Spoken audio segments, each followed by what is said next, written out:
If your commissary doesn't have cooking facilities and it doesn't allow you to cook on your truck, you have the following options. Number 1, cook at home if your city allows.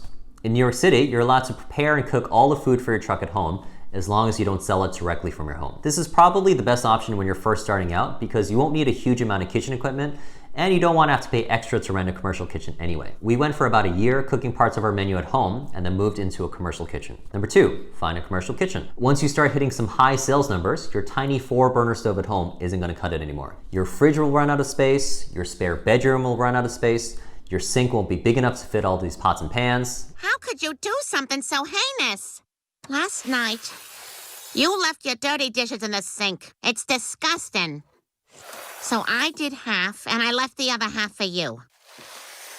It'll be a mess. Or maybe your city just doesn't allow cooking and storage at home. Commercial kitchens are large open kitchens that are divided up into different sections, each designated for a specific type of cooking. For example, there will be at least one baking station with huge walk-in ovens, a cold station for things like chocolates, and an all-purpose station with a 6 or 8 burner stove, a deep fryer, a griddle, etc. They'll either rent by the hour or rent in blocks of time. Unfortunately, if you live in a major city, there will be most likely a shortage of commercial kitchens and you'll have to fill out an application and join the wait list. In addition to food trucks, a lot of catering companies and delivery-only companies use these kitchens, so they're always in very high demand. Note that most commercial kitchens will require you to add them to your general liability insurance as an additional insured, so check with your insurance company to see if there's any additional cost. You may also need to obtain a separate permit. Number 3, rent a house. This isn't as ideal as a commercial kitchen because you have to pay monthly rent for at least a year. There isn't as much cooking equipment and cold storage, and you'd have to make the extra drive to and from the house to pick up and drop off food. But if you don't want to wait endlessly for a commercial kitchen spot to open up, and you can find a house that's pretty cheap and not too far, this option may work. The house should be a single-family detached house. If the house is attached to other units, you may get complaints from your neighbors about smells. My God, what is that smell? Oh. That's the smell of desire, my lady.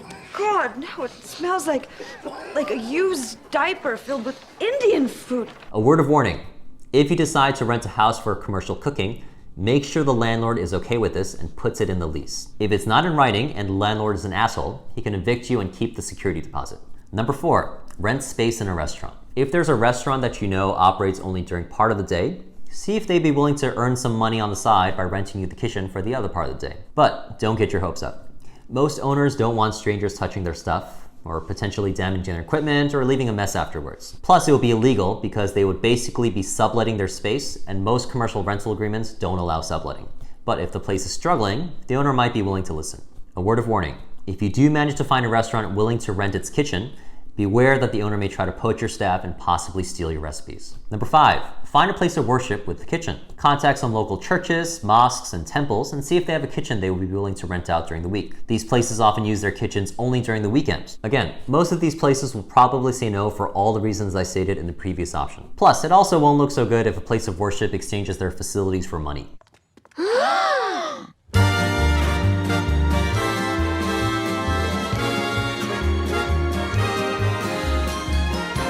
It helps, obviously, if you're an attending member of that house of worship. And generally, the younger the senior leaders are, the more willing they'll be to consider this kind of setup.